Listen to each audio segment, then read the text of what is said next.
como definición se conoce como lesión renal aguda, con sus cifras en inglés como Acute Kidney Injury, anteriormente conocida como una insuficiencia renal aguda. Esta se conoce como la deficiencia repentina de la función renal que se origina por una retención de los productos nitrogenados y otros desechos que en circunstancias normales son eliminados por los riñones, instaurada en horas o días. Resaltándose dentro de los criterios principales una disminución en el volumen de la orina, que nos habla de una producción de orina como el principal factor del riñón, y el aumento de los niveles de creatinina, siendo este un marcador tardío. También es importante resaltar la intensidad de la lesión renal, que puede variar desde un cuadro asintomático con cambios transitorios en los parámetros de laboratorio hasta perturbaciones agudas que culminan rápidamente en la muerte. Entonces, el volumen normal de la diuresis se mueve en función del organismo para la regulación de la volemia y una osmolaridad plasmática. Entonces, por eso vamos a abordar dos términos. Primero, la oliguria, que es una emisión de orina por debajo de 500 mililitros en 24 horas para los adultos o menor a 0,5 mililitros por kilo por hora en adultos o en niños. Y en un paciente que tiene sonda, va a ser una oliguria cuando tenemos una diuresis menor de 20 mililitros por hora. Y la anuria, que se refiere a una emisión de orina menor a 100 mililitros en 24 horas para los adultos o menor a 0,3 mililitros por kilo por hora en adulto o en niño. Entonces, la epidemiología, la AQI representa un 5 o un 7% de los ingresos a las unidades de hospitalización y hasta un 30% de los ingresos a las unidades de cuidados intensivos. Una AQI adquirida en la comunidad, casi siempre el 70% de las causas son prerrenales y el 17% de las causas son por obstrucción, mientras que en los ingresos a UCI la causa puede ser multifactorial y se relaciona con un fallo multiorgánico, siendo el 55% una causa prerrenal, el 40% una causa renal o parenquimatosa y un 5% la causa porrenal. Todas estas cifras fueron sacadas de la Medicina Interna de Harrison y de la Sociedad Española de Nefrología. También encontramos que el 5% de los ingresos hospitalarios se complican y hasta una tercera parte de los pacientes ingresan a unidades de cuidados críticos. Y la mortalidad es muy variable, siendo un 15% para una AQI de la comunidad, aumentándose hasta un 50% de los que precisan tratamiento sustitutivo en la UCI. Una AQI severa, que es entre el 10 al 20% de los pacientes, continúan precisando un tratamiento sustitutivo renal al alta. También me parece importante pues mencionar aquí que la AQI es extraordinariamente está vinculada con mayor riesgo de muerte en los pacientes hospitalizados y aumenta hasta un 50% de la mortalidad si estos pacientes se encuentran en las unidades de cuidados intensivos. Bueno, aquí encontramos los factores de riesgo, dentro de los cuales están los factores modificables y los no modificables. Dentro de los factores modificables encontramos la hipertensión, la diabetes, la proteinuria, AINES, obesidad, dislipidemia, anemia, infecciones, litiasis renal, drogas o drogas nefrotóxicas. También están los malos hábitos de alimentación, el sedentarismo, el cigarrillo o el estrés. Y entre los que no podemos modificar se encuentra la herencia, la edad, el sexo, la raza, la prematuridad y una disminución de la masa renal congénita o adquirida. Bueno, en esta diapositiva encontramos la etiología y la fisiopatología. Entonces, esta gráfica fue sacada de la Medicina Interna de Harrison. Por costumbre, se han dividido las causas de AQI en tres amplias categorías, dentro de la cual encontramos la prerrenal o hiperacemia prerrenal, la posrenal y la intrínseca. Entonces, como vemos en la prerrenal, algunas causas son la hipovolemia, una disminución del gasto cardíaco, una disminución del volumen circulante o la deficiencia en la autorregulación renal. Dentro de las causas intrínsecas encontramos causas tanto glomerulares, túbulo o intersticio y las vasculares. Dentro de las túbulos o el intersticio encontramos la isquemia, la septicemia o la infección y las nefrotóxicas, siendo estas exógenas, por ejemplo, por los medios yodados o de contraste, los aminoglucósidos o la anfotericina beta, y dentro de las nefrotóxicas endógenas como la hemólisis, una rhabdomiólisis, entre otras. Y dentro de las causas porrenales encontramos las de tipo obstructivas. Entonces, la hiperacemia prerrenal. Entonces, como sabemos, esta es causada por cualquier circunstancia que me disminuya el flujo sanguíneo. Entonces, como sabemos, el riñón tiene una forma de autorregulación cuando se nos disminuye la presión arterial media, que esta es entre 80 y 150 milímetros de mercurio. Cuando es menor, ocurre una hipovolemia. Entonces, el riñón trata de compensar esto por medio de dos maneras. Entonces, primero, se da por medio de la producción de prostaglandinas o el óxido nítrico, que lo que me ayuda en esa vasodilatar la arteriola aferente. Y la angiotensina 2, por el contrario, me va a hacer una vasoconstricción de la arteriola eferente. Entonces, estos dos mecanismos, tanto la vasoconstricción de la arteriola aferente como la vasodilatación de la arteriola aferente como la vasoconstricción de la arteriola eferente, me ayudan a mantener la presión intraglomerular normal y una filtración normal. Y el segundo mecanismo es el feedback tubuloglomerular, que me ayuda con el tono en la arteriola aferente. Entonces, de estas dos maneras, el riñón trata de compensar la disminución del flujo sanguíneo, pero cuando la presión arterial media es menor a 80, es donde nos aparece la lesión renal aguda. Entonces, como vemos, por todo esto, si el volumen de orina nos baja de 500 mililitros en 24 horas, que es lo que se traduce como una oliguria, aunque el riñón funcione correctamente y concentre al máximo su capacidad, se va a producir una retención de los productos nitrogenados, lo que se llama azoemia. Y en este caso hablamos de una insuficiencia renal aguda, funcional o prerrenal. Entonces, aquí en este cuadro encontramos algunas causas de la insuficiencia renal aguda prerrenal o lesión renal, dentro de las cuales, como menciono, está la disminución del gasto cardíaco, como el shock, en un infarto, las valvulopatías, entre otras, por vasodilatación periférica, por disminución del volumen circulante efectivo, como por ejemplo en las pérdidas reales de líquido extracelular, una hemorragia, vómito, diarrea, quemaduras, diuréticos, entre otras, o por redistribución del líquido extracelular, como un síndrome nefrótico, hepatopatías graves, obstrucción intestinal, pancreatitis, malnutrición o rhabdomiolisis, y por alteraciones de la dinámica arteriolar glomerular, como por ejemplo cuando usamos AINES o inhibidores de la enzima convertidora de angiotensina. Ahora tenemos la lesión renal aguda intrínseca, que es la propiamente renal o parenquimatosa. Entonces, si la causa que ha provocado la hipoperfusión renal se prolonga en el tiempo o llega a ser grave, se puede desencadenar una lesión hipóxica y oxidativa en las células tubulares renales.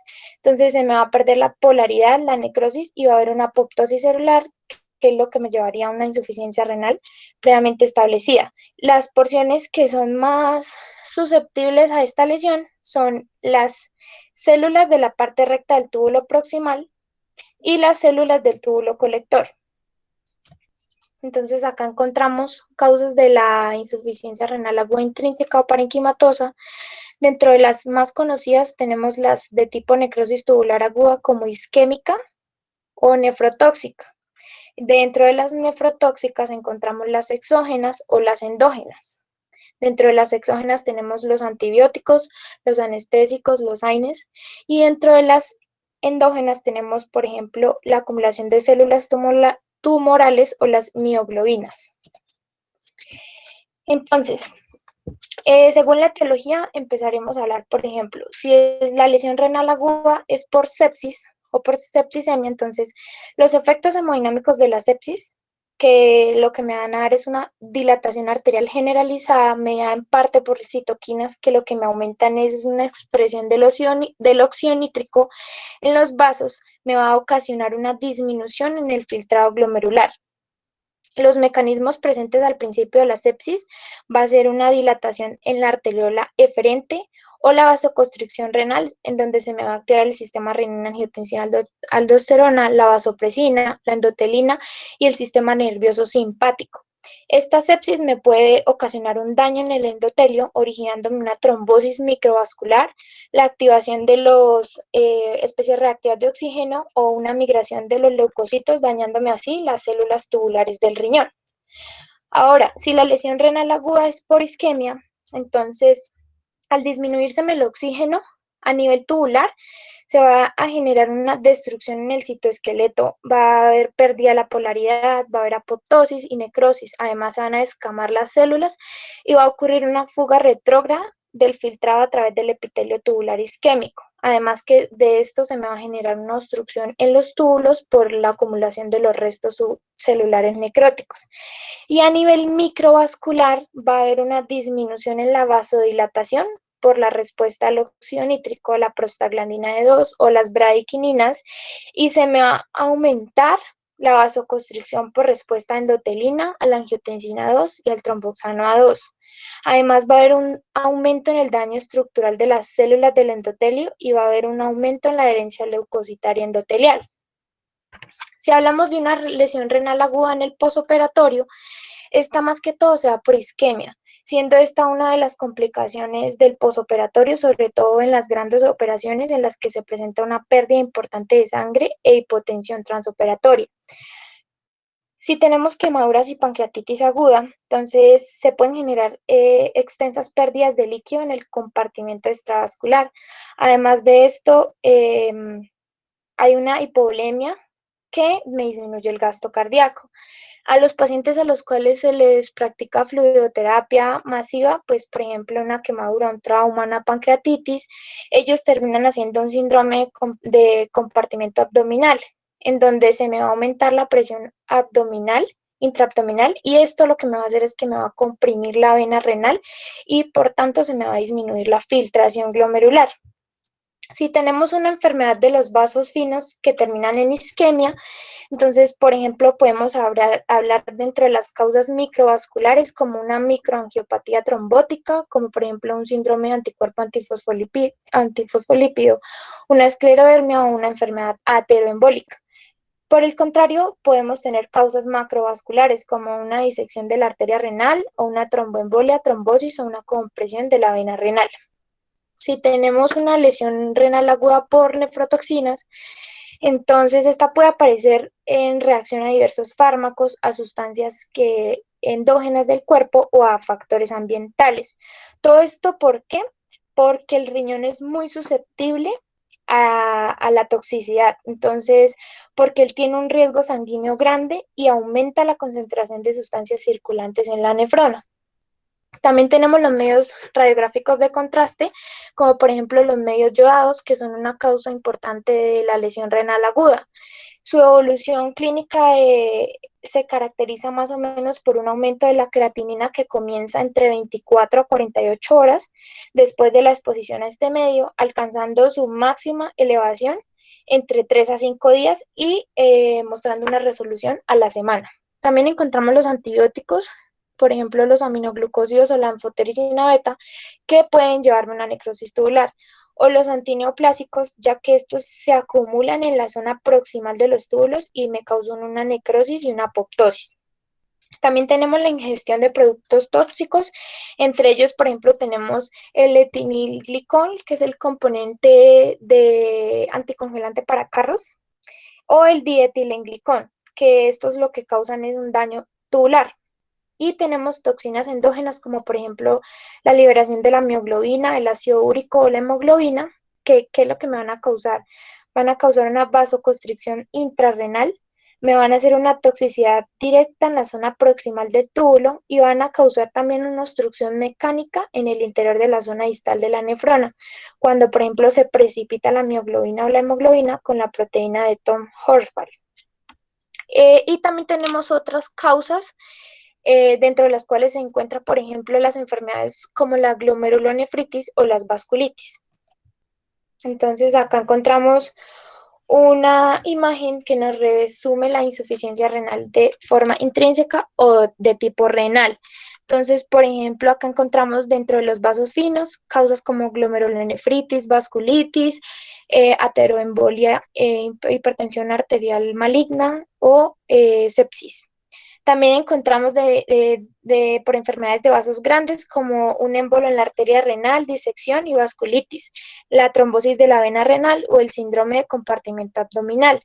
En el intersticio también encontramos, por ejemplo, causas alérgicas, causas infecciosas, causas inflamatorias. Y en la parte de los túbulos encontramos también otras enfermedades y intratubulares vemos las causas endógenas como por acumulación de ácido úrico, por restos celulares o exógenas, como por ejemplo medicamentos como el aciclovir o el metrotexate. Y dentro de la lesión renal aguda de tipo postrenal, entonces vemos que esta se causa por una obstrucción en el flujo urinario, que lo que me acaba es repercutiendo en la función renal. Y si es esta puede ser bilateral o unilateral y me va a provocar una anuria. El grado de reversibilidad de esta causa es bastante alto y retorna con rapidez a medida de que corregimos la causa o facilitamos, por ejemplo, por medio de sonda o cateterismo o nefrostomía, la salida de la orina. Normalmente, pues como sabemos, el flujo es unidireccional, lo que hace que se me aumente la presión hidrostática retrógrada y surja una interferencia con el filtrado glomerular.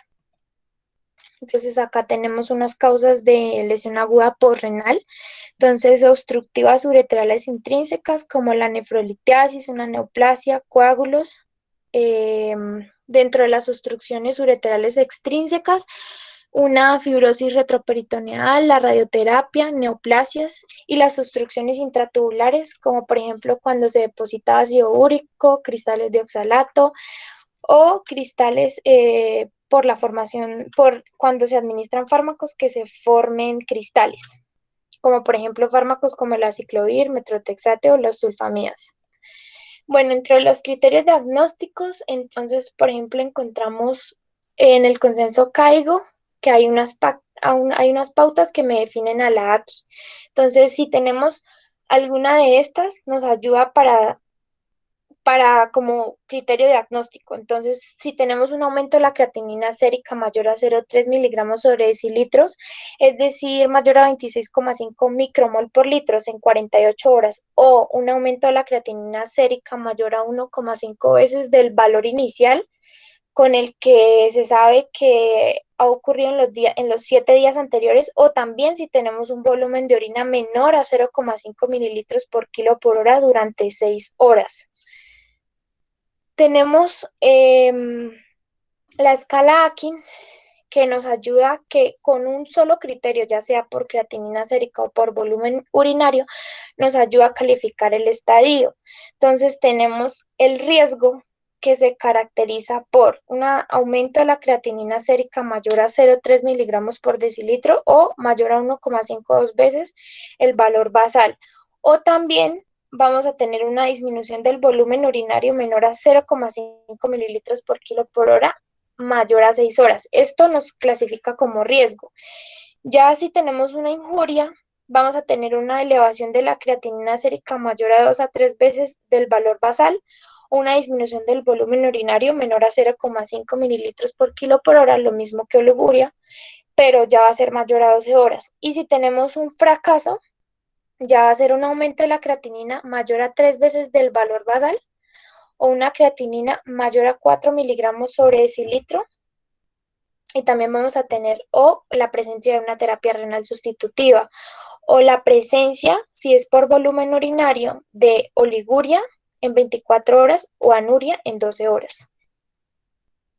Y tenemos la escala Rifle, que pues actualmente su uso es más que todo en pediatría. En medicina interna no se cuenta con este uso porque no tenemos la tasa de filtración glomerular para definir la lesión renal aguda. Entonces, pues como vemos, acá se clasifica en riesgo, lesión y falla.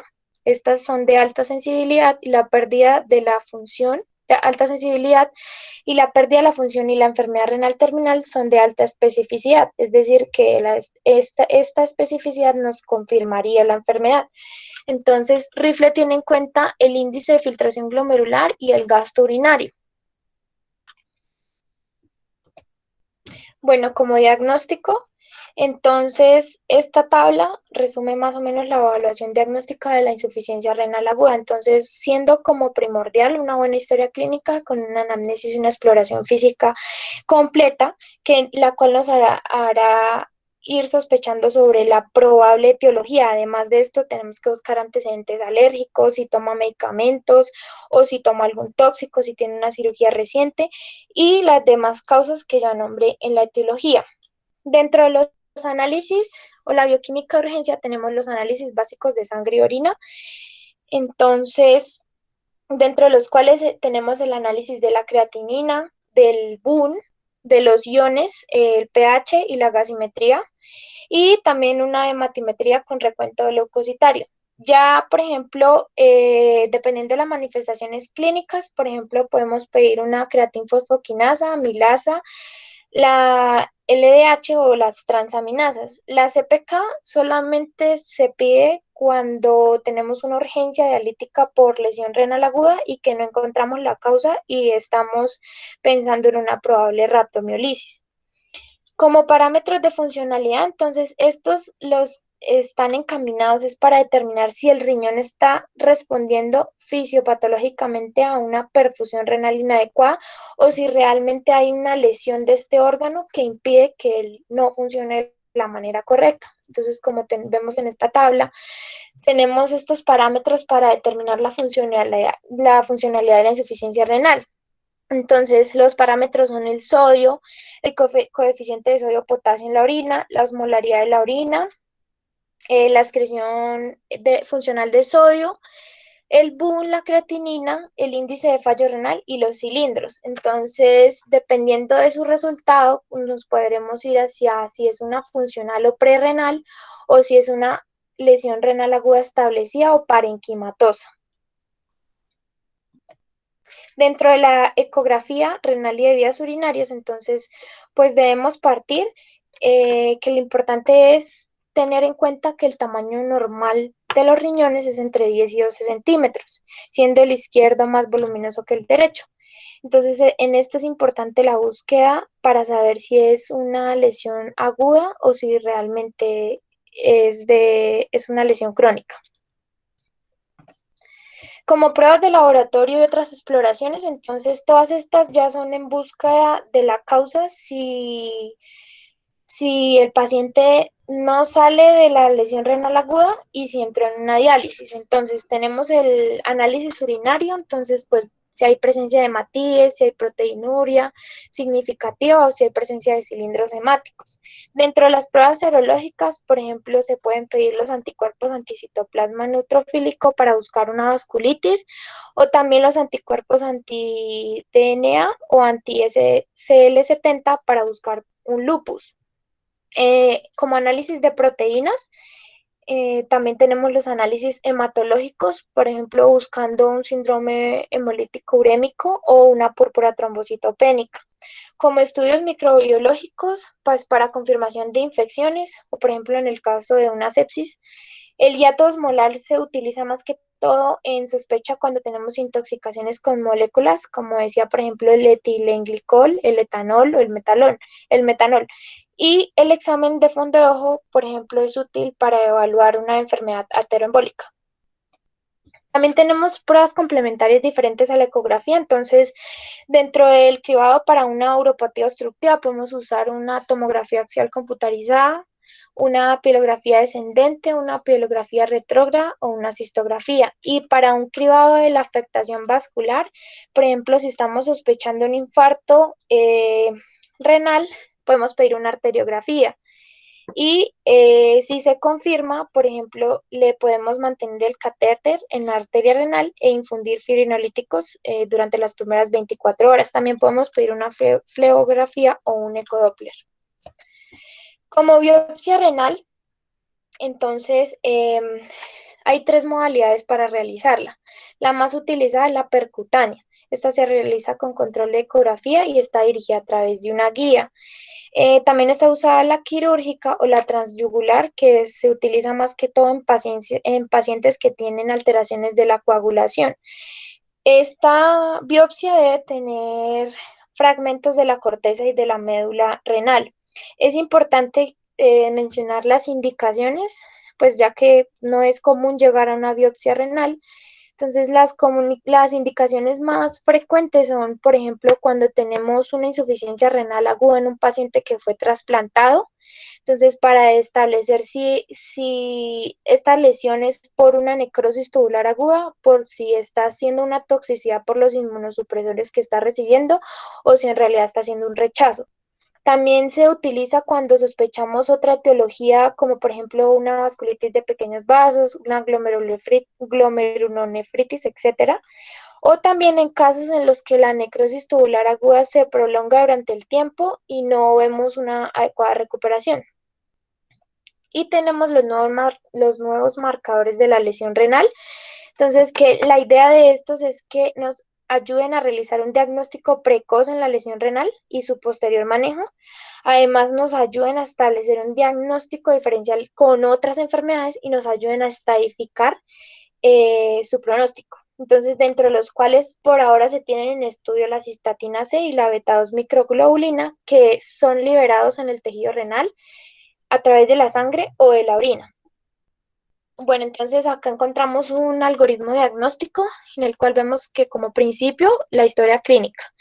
Luego vemos los parámetros urinarios para ver si es funcional o si es establecida. Si es establecida, podemos realizar una ecografía, en la cual si por ejemplo encontramos unos riñones pequeños, ya nos podemos ir hacia una probable insuficiencia renal crónica, además de su historia clínica y sus antecedentes. Dentro de la ecografía, entonces, pues vamos a clasificar si hay una dilatación, si está normal o si hay unos quistes grandes. Si hay una dilatación, puede ser una uropatía obstructiva. Y si hay unos quistes grandes, puede ser por una poliquistosis renal autosómica dominante. Mientras que si está normal, puede ser una insuficiencia renal aguda o rápidamente progresiva, que podemos clasificar entre vascular, glomerular o túbulo intersticial, pues para lo cual, según la causa, podemos irnos, ayudarnos de pruebas diagnósticas, pues para poder tratar a nuestro paciente y sacarlo de ese cuadro agudo. Bueno, el tratamiento, entonces, es importante que el principal eslabón en el tratamiento de la lesión renal aguda es actuar sobre la causa. Entonces, si estamos hablando de una insuficiencia o lesión renal aguda prerrenal, por ejemplo, si se produce por deshidratación, entonces vamos a administrar cristaloides o concentrados hemáticos según el caso. Si, por ejemplo, es una hemorragia, monitorizamos una presión venosa central que idealmente debe estar en 8 milímetros de mercurio. Si, por ejemplo, el paciente tiene sepsis, entonces vamos a hacer una hidratación enérgica junto con fármacos vasoactivos, idealmente una noradrenalina, para mantener la presión arterial media en mayor a 60. Además, vamos a administrar una terapia antibiótica de manera acertada y un drenaje cuando haya indicación de esta. Si la causa es una causa renal, entonces pues actualmente se estudiaron medicamentos como por ejemplo el péptido natriurético auricular, pero atrial, pero no se conoce por ahora su correcta acción. Por ejemplo, si tenemos una enfermedad autoinmune, podemos usar glucocorticoides o la ciclofosfamida. Si tenemos una nefritis inmunoalérgica por fármacos, podemos usar esteroides que lo que nos van a ayudar es a disminuir la evolución de la enfermedad y además nos ayudan con la fibrosis que queda posterior a esta actividad inflamatoria. Y si en cambio tenemos una causa postrenal, entonces, pues lo que vamos a hacer es identificar y corregir inmediatamente la obstrucción de la vía urinaria. Además de esto, debemos vigilar el estado volémico del paciente y los electrolitos posteriores a la desobstrucción.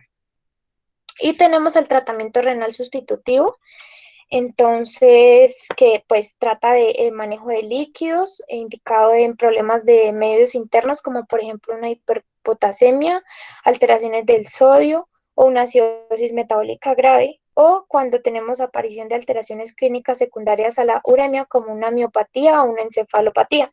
Entonces, aquí encontramos la diálisis peritoneal, que pues esta está contraindicada en casos de cirugía abdominal previa. Y el problema de esta diálisis peritoneal es que me aumenta la presión intraabdominal, comprometiéndome así la función respiratoria y la hemodiálisis intermitente. Y como complicaciones, entonces, entre estas tenemos primero la uremia, que es la acumulación de los productos nitrogenados de desecho. También se puede presentar hipervolemia o hipovolemia. Hiponatremia puede ser por la administración excesiva de soluciones hipotónicas o de cristaloides. La hiperpotasemia, entonces se puede presentar esta siendo más intensa, por ejemplo, en los casos donde tenemos rhabdomiólisis o hemólisis, y la complicación más temida es una arritmia letal.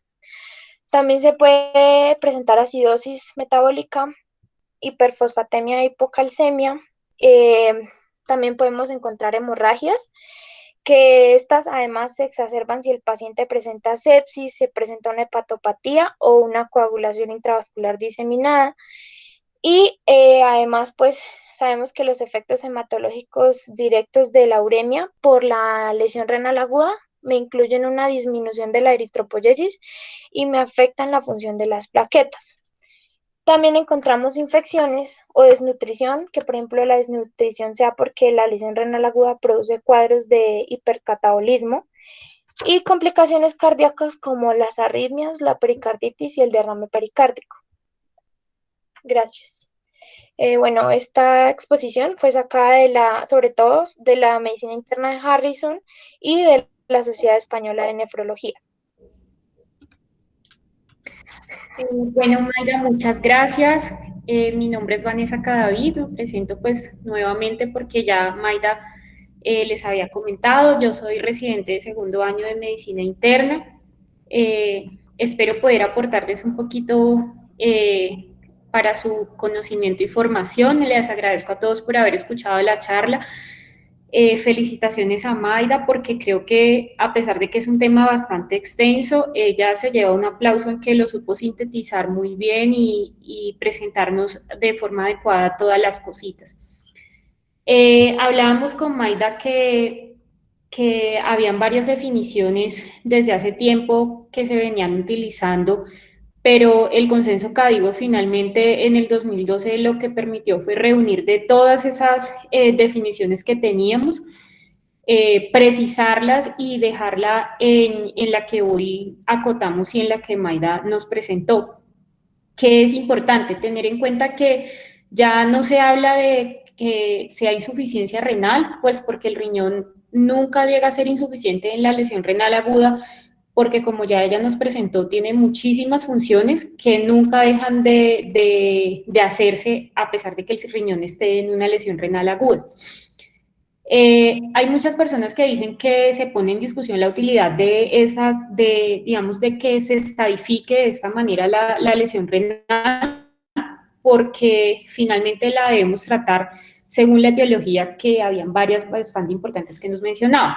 Sin embargo, lo que en la práctica vemos que ha servido es que, por ejemplo, había una actualización de Akin que ya no mencionaba de 1.5 a 1.9 veces, sino el aumento de la creatinina sérica, sino de 150 a 200% el valor de la inicial. ¿Y por qué eso es importante? Porque todavía lo seguimos viendo y es que muchas veces cuando la gente va a definir la lesión renal aguda con CADIGO, lo que hace es que dice CADIGO 1, entonces es elevación de la creatinina de 1.5 a 1.9. Hay que tener en cuenta que esto es 1.5 a 1.9 veces. Entonces creo que son cositas o tips que nos sirven para nuestra práctica del día a día, porque hay veces son errores que podemos tener y son errores que hacen mella en el desenlace del paciente y en cómo va a ser su resolución y en qué tanta gravedad le ponemos a esa lesión renal. Sin embargo, en esta definición también ya podemos ir evidenciando un error desde el principio y es, o digamos, una limitación que tiene esas clasificaciones, y es que hay muchas etiologías para la lesión renal aguda, como nos mencionaba Mayra. Un defecto importante es que en ninguna de esas clasificaciones distinguen esas etiologías de la lesión renal aguda. Entonces, es incorrecto, digamos, tratar la lesión renal aguda como una causa única y digamos, era lo que yo le mencionaba a Mayra cuando hablábamos de la charla, porque ella ponía tratamiento. Ella mencionaba que cuando es prerrenal, renal, y hablamos de eso, porque decíamos, hay tantas causas que no se pueden generalizar a nuestro paciente. Entonces, para eso, digamos que lo que las guías CADIGO proponen es enfocar al paciente por la causa una vez ya el paciente esté clasificado como en una lesión renal aguda.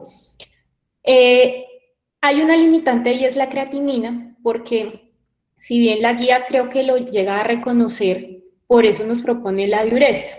Esto es bastante discutido porque hay estudios que nos mencionan a la diuresis como, como una limitante en el sentido que no es bien cuantificada en los servicios de hospitalización. Y yo creo que esto lo vemos a diario nosotros cuando estamos en un servicio de urgencias y le pedimos a la jefe de enfermeras que nos cuantifique los líquidos del paciente. Entonces, si no es un paciente que tiene sonda, se vuelve complicadísimo cuantificar la diuresis. Sin embargo, si esto se hiciera de forma adecuada, sería el marcador de lesión renal aguda más temprano que tendríamos en un paciente, porque ¿qué más importante que el paciente nos diga o se tenga la objetividad de decir que está orinando menos? Eso es mucho más temprano que la elevación de la creatinina, que incluso en algunos pacientes puede tardarse días. La otra limitación es que muchas veces llega el paciente, no es conocido en el hospital, nunca ha ido ni a ese ni a ningún hospital, es la primera vez, y nos llega con una creatinina de 1,5. Entonces, ante ese caso, ¿qué es lo que nos recomiendan hacer? Tomar el valor de creatinina entre 7 días a 1 año que tengamos previo conocido del paciente. Pero si en este caso no lo conocíamos, pues lo que vamos a hacer es tomar como el primer valor del paciente como su creatinina basal. Pero entonces la limitación que tenemos es que si este señor nos llega con una creatinina de 1,5, nuestra pregunta es, ¿lo trato como una lesión renal aguda o es, entonces voy a decir que esta es la creatinina basal porque no conozco otra? Es por eso que un poquito las guías en ese sentido nos quedan cortas al momento de la práctica. Pero, y es ahí cuando vamos a echar mano de la diuresis que les mencionaba. De hecho, hay un estudio que ya de esto se viene hablando hace tiempo, el que yo conozco es del 2012 y es por citar alguno, en el que sugiere que, digamos, cuando se utilizan los dos marcadores, tanto la creatinina como la diuresis, pues la probabilidad de que uno no falle con ese paciente o que le brinde mejores oportunidades, pues va a ser mucho más alta. Pero en el caso de que solamente podamos hablar de la diuresis, que desconozcamos una creatinina previa, pues ahí es cuando va a ser muy importante cuantificarle de forma objetiva y adecuada los líquidos a nuestro paciente. Maida presentaba algo muy importante, pero yo, pues por lo menos sé que hay mucha gente que aprende viendo, que aprende de forma gráfica, y yo como soy una de esas personas, me hubiera gustado verlo de otra manera, y era cuando Maida hablaba de la etiología de la lesión renal aguda como tal, cómo se producía, porque es tan importante mencionar eso, ya que no sé si me dejas compartir mi pantalla ahora para mostrarles una imagen acá. Quiero mostrarles esto porque creo que cuando uno lo ve realmente es cuando sabe, es cuando entiende un poquito mejor de dónde salen todos esos marcadores que no es solo, vamos a ver que no es solo la cistatina C o la beta-2-microglobulina como nos mencionaba Mayra, sino que eso es un tema que realmente está en avance, en progresión todo el tiempo. Entonces, no sé si acá pueden ver ya mi pantalla. ¿La están viendo? Sí, doctora. Listo. Entonces, ese es un gráfico que al principio uno dice, ay, está tan enredado y tan difícil, pero es tan bonito entenderlo de esta manera porque es, digamos, esta es la arteriola aferente. Ah, bueno, esperen y les pongo un señalador. Ya. Esa es la arteriola aferente, la arteriola eferente. Hay algo acá que me está dañando el riñón, me está generando una alerta, pero miren esto, ojo a esto. La lesión renal aguda asociada a sepsis o también al daño cardiovascular es diferente, digamos, lo cardiovascular porque de pronto se puede manifestar de hace tiempo en el paciente, a menos que el paciente pues me lleve infartado. Pero en general la lesión renal aguda puede estar ocurriendo en signos evidentes de hipoperfusión, en signos, sin signos de inestabilidad hemodinámica. Entonces es un paciente que llegó al servicio de urgencias o es un paciente que está en su casita todavía, está progresando un estado de sepsis, el paciente digamos que puede no estar notando los cambios que está sufriendo en el riñón y puede que nosotros como médicos también lo pasemos por alto. Estos DAMs y PAMs, que son en el caso de la sepsis, pero pongámosle, digamos, otro nombre, si fuera en cualquier otro contexto de etiología de la lesión renal aguda, van a llegar a la célula tubular. En esa célula tubular se va a producir el paso al endotelio vascular. Cuando eso se está en el endotelio vascular, pasa todo lo que nos contaba Maida, que había una disfunción endotelial, que se formaban los trombos, porque había activación del endotelio, se perdía la permeabilidad capilar, pero entonces cuando se pierde esa permeabilidad capilar no solo pasan células, ¿qué va a pasar también? Agua. Entonces si pasa agua, ¿qué va a pasar en el intersticio? Va a aumentar el edema. Entonces, ¿qué va a pasar si el agua se queda afuera del vaso? Digamos, por lógica que ya lo podemos ir pensando y es la causa de esa etiología prerrenal, digamos que todos creemos que es lo único que pasa, es la vasoconstricción. Entonces, se va a dar la disminución o la vasoconstricción de los vasos del riñón. Eso va a generar que el riñón diga, oiga, me tengo que reprogramar porque no puedo estar gastando energía y gastando ATP en otra cosa cuando tengo acá un problema. Entonces, eso va a generar que el riñón tenga esa reprogramación metabólica, que haya la disfunción microcirculatoria, que es la que hablamos de la vasoconstricción, pues es la que finalmente se va a reflejar en la disminución de la tasa de filtración glomerular, pero el riñón va a decir, ok, no me quedo acá por esta vía, pero voy a crear un cortocircuito por donde seguir ejerciendo mis funciones porque las necesito. O sea, el riñón lucha hasta el último momento. Pero lo que quiero mostrar con esto es que no es solamente esta partecita que es como la que nos muestran en la lesión renal aguda, etiología prerrenal. O sea, miren todo lo que está pasando en el riñón, miren lo que está sufriendo y miren lo inteligente que es el riñón y la capacidad que tiene para llegar a decir, cómo debo reprogramar mi consumo energético, debe haber una reprogramación metabólica.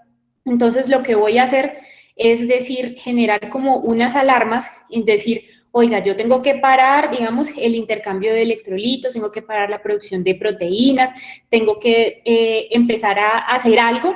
¿Y cómo va a decir el riñón que para? Empiezo a botar estos marcadores que son el TIM2 y el IGF-BP7. Estos marcadores principalmente son, no sé si han escuchado hablar del NephroCheck.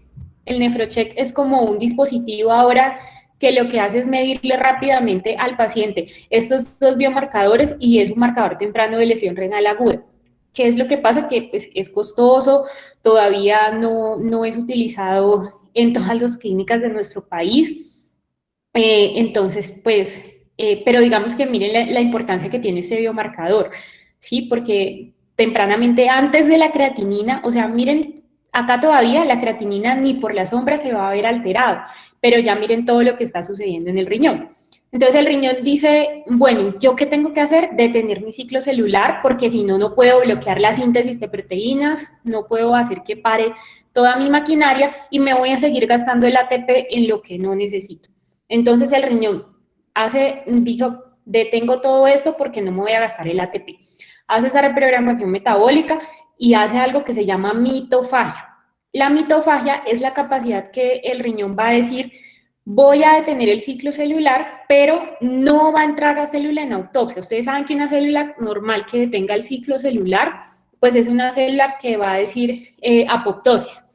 Entonces, eso es la capacidad que tiene el riñón de decir, no voy a entrar en apoptosis, sino que luego voy a hacer biogénesis. O sea, ya cuando todo esto pase, yo voy a reconstituir todo ese conjunto de mitocondrias sanas y las voy a poder volver a reutilizar. Entonces, dígame qué célula en el cuerpo, o es muy difícil que una célula tenga la capacidad de hacer esto. Por eso es tan importante ver que el riñón realmente lucha hasta la última instancia. Y acá pues están todos los otros biomarcadores que pues estos son de uso principalmente en sepsis y lesión renal aguda, que es el ENGAL, y este es el que hablaba del NephroCheck. Bueno, entonces digamos, vamos a dejar hasta ahí, ya podemos dejar de compartir la pantalla. Ahora, lo otro que hablaba Maida era del tratamiento. Con respecto al tratamiento, pues es importante también hablar sobre que hay diferentes etiologías, sí, pero el abordaje principal el abordaje principal que, digamos, vamos a tener en el paciente va a ser abordarlo a partir de que voy a determinar si es una causa obstructiva lo que le está generando, porque esto pues ya me cambia todo el tratamiento. Entonces, si es una causa obstructiva ya conocida, si el paciente dice, es que yo tengo una hiperplasia prostática benigna de larga data, por ejemplo, entonces ya uno sabe que esta es la etiología de la lesión renal aguda. Quizás el paciente dice, es que yo me hago cateterismos intermitentes, pero llevo 3 días que no he logrado hacerlos, entonces ya uno determina que esta es la causa de la elevación de la creatinina de este paciente.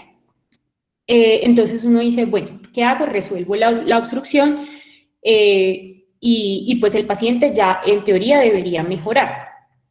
Sin embargo, si ya descarté que esta es una causa obstructiva, y pues independientemente de cualquier que sea la causa, si es obstructiva, si es no obstructiva, vamos a tener que determinar si ese paciente cuando nos llega es un paciente que está en una lesión renal aguda con una urgencia dialítica, ¿sí? Entonces, digamos que dentro del tratamiento que nos presentaba Mayra, lo mencionaba así al final, pero realmente en la práctica clínica eso es lo primero que vamos a evaluar. Si esa lesión renal aguda, si ese paciente con esa creatinina de 4 y que aparte de todo tenga acidosis metabólica, tenga un pH, mejor dicho, de 6.9, de 7, que sea un paciente que esté urémico y la uremia le esté generando encefalopatía o que tenga una causa neurológica, digamos, que no se explique el deterioro neurológico por otra cosa.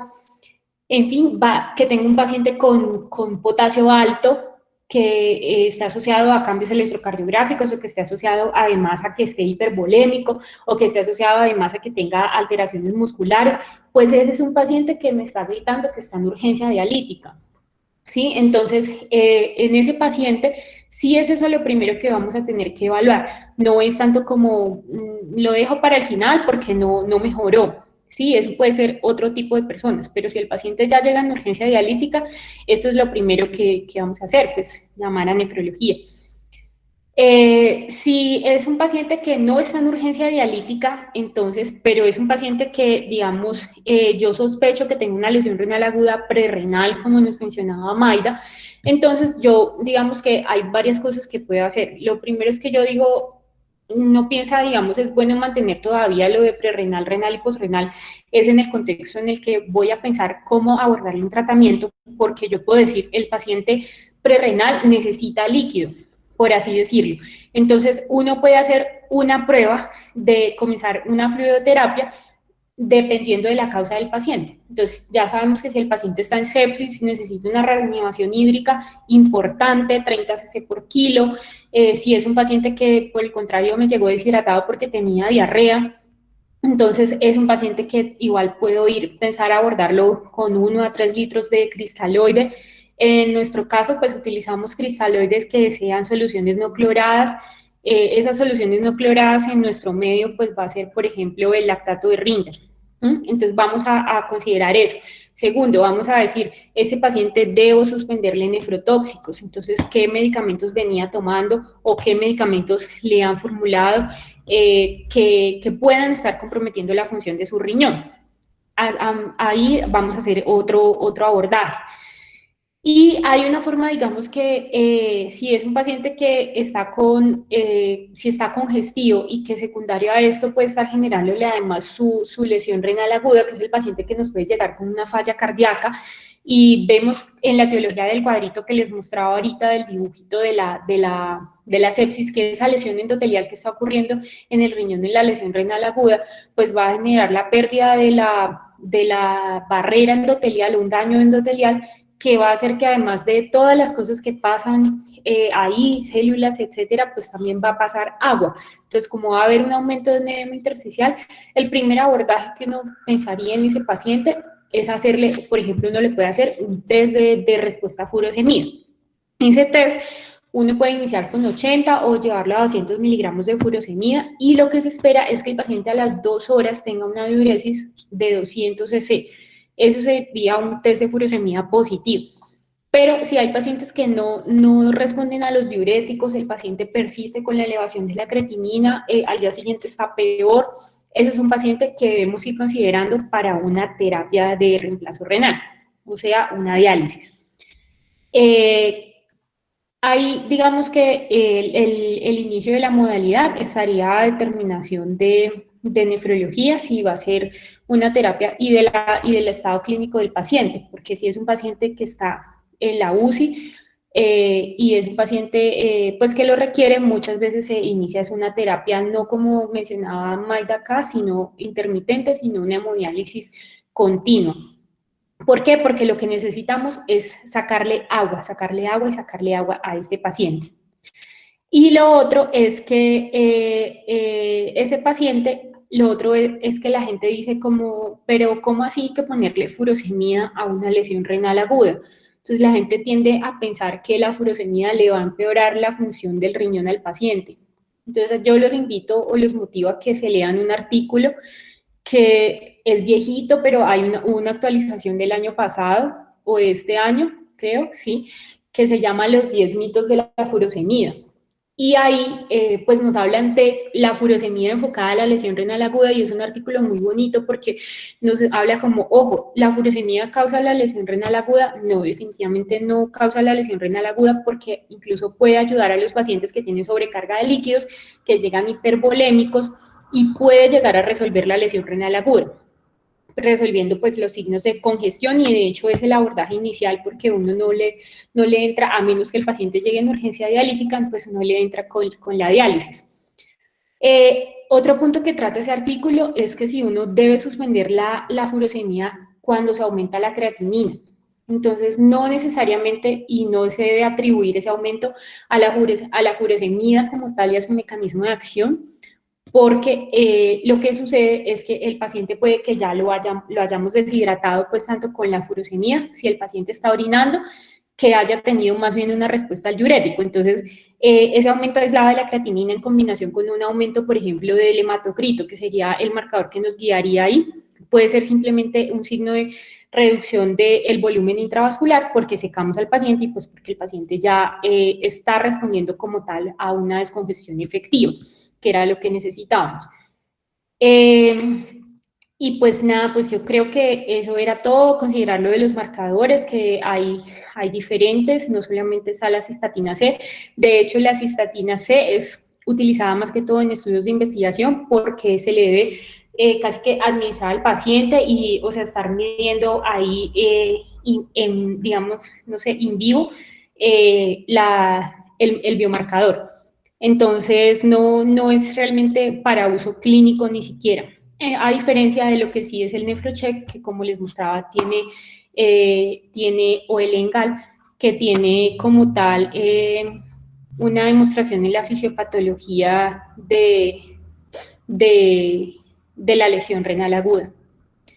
No sé si tienen alguna pregunta, de verdad estuvo muy, muy interesante la charla, espero que les haya aportado como cositas y tips importantes. Recuerden que lo primero y lo más importante por el método que sea es diagnosticarla. Lo otro es que no usamos ya mucho rifle en la práctica de adultos. Sin embargo, si usted, lo que yo le decía a Maida, por el método que sea, diagnosticó la lesión renal aguda, siempre clasifique lo peor que pueda al paciente, o sea, nunca lo subestime, y si es con el rifle con el que usted peor lo categorizó, pues con ese quédese. La tasa de filtración es el motivo por el cual no utilizamos ya mucho el rifle, porque este todavía lo considera, y la tasa de filtración en la lesión renal aguda realmente la utilizamos clínicamente, es más para el ajuste de antibióticos o de otros medicamentos que requieran ajuste de la función renal, por lo cual se debe calcular diariamente, porque si la creatinina le cambió de un día al otro, así mismo debemos ajustar el antibiótico. No se queden con que el tratamiento es solo líquidos o diuréticos si está congestivo. Quédense que lo más importante que nos lo dicen las clasificaciones es determinar la causa. Porque si el paciente llegó por una lesión renal aguda por sepsis, si no le ponemos antibióticos, sino solo los líquidos, el paciente probablemente no va a salir tampoco de la lesión renal aguda. Entonces, si el paciente está infartado y pues no le brindamos su apoyo al infarto, entonces tampoco va a salir de la lesión renal aguda, va a empeorar todo el tiempo. Entonces, esta es como la invitación. Y gracias. No sé si tienen alguna pregunta. Doc, tengo una pregunta. En caso de no saber si el paciente tiene la insuficiencia renal aguda o insuficiencia renal crónica agudizada, ¿qué tanta utilidad tendría calcular la relación del PUN y la creatinina? En la relación del BUN y la creatinina es útil calcularla, por ejemplo, cuando sospechamos que el paciente tiene una lesión renal aguda y yo necesito saber, o sea, ¿cuánto es lo normal? Que esté 1,15. Si yo veo alterada esa relación, por ejemplo, que está 1,20 la relación, yo digo, este paciente puede que esté quedado en líquidos y sea más de etiología prerrenal. Puedo decir, el paciente está deshidratado, está quedado en líquidos, le paso bolo, lo reanimo con los líquidos y ahí va respondiendo. Pero eso no nos va a determinar, por ejemplo, o sea, esa relación podría estar alterada en sepsis, en etiología cardiovascular, lo que sea, podría estar alterada. Eso lo único que te está diciendo es que el paciente está disociado, que está quedado en líquido. Muchas gracias. Listo. ¿Otra pregunta?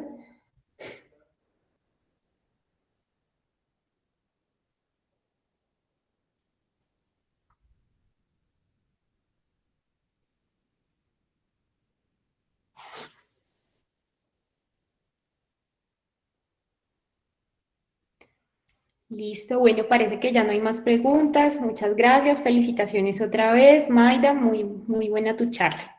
Gracias, doctora, por haberme ayudado y orientado sobre la charla del día de hoy. Gracias a todos por haber asistido. Espero que hayan aprendido. Buenas noches. Chao. Hasta luego. Gracias, buenas noches. Muchas gracias.